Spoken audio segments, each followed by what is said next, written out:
Jumlah kasus depresi di Indonesia paling banyak ditemukan pada kelompok usia 15 hingga 24 tahun. Kondisi ini patut diwaspadai sebab munculnya pemikiran untuk bunuh diri pada orang dengan depresi 5 kali lebih tinggi dibandingkan dengan orang tanpa depresi.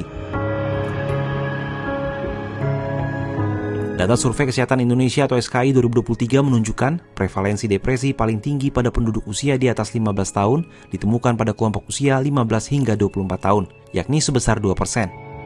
Kemudian diikuti kelompok usia lanjut 1,9%.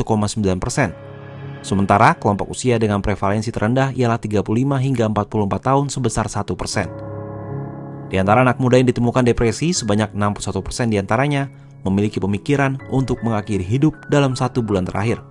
Hal ini merupakan persoalan yang serius, apalagi hanya sedikit anak muda dengan depresi yang mendapatkan penanganan atau pengobatan.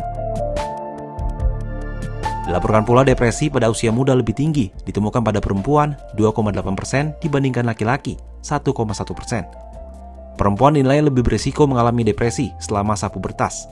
Perubahan hormonal pada masa remaja disertai dengan pengaruh lingkungan sosial dan hubungan dengan teman sebaya menyebabkan perempuan lebih rentan terhadap peristiwa negatif yang dialami dalam hidup. Berdasarkan latar belakang pendidikan, kondisi depresi pada usia muda lebih banyak ditemukan pada kelompok berpendidikan menengah ke bawah. Sementara jika dilihat dari status sosial ekonomi, gangguan depresi pada usia muda tertinggi ditemukan pada status sosial menengah ke atas. Namun jika dilihat dari semua kelompok usia, kondisi depresi lebih tinggi dialami oleh masyarakat dengan status ekonomi menengah ke bawah. Psikolog yang juga peneliti dari Pusat Kesehatan Mental Masyarakat Universitas Gadjah Mada, Nurul Kusuma Hidayati menyampaikan, kesadaran dan kemampuan masyarakat untuk mencari pertolongan ketika mengalami gangguan psikologis atau gangguan jiwa masih sangat rendah. Karena itu, dukungan sosial dan dukungan dari orang lain dapat membantu meningkatkan pemahaman seseorang untuk mencari pertolongan ketika membutuhkan. Keluhan akibat depresi tak hanya muncul secara psikologis, tapi juga fisik. Umumnya, keluhan fisik yang dialami seperti keluhan pada lambung, keluhan sakit kepala, keluhan pada saluran napas, serta rasa nyeri yang tak jelas sumbernya.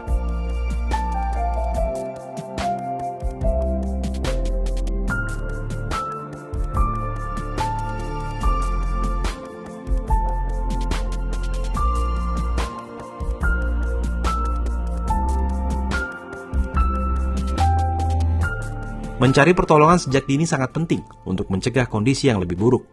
Mencari pertolongan harus dipahami sebagai bentuk kekuatan dari seseorang, bukan kelemahan.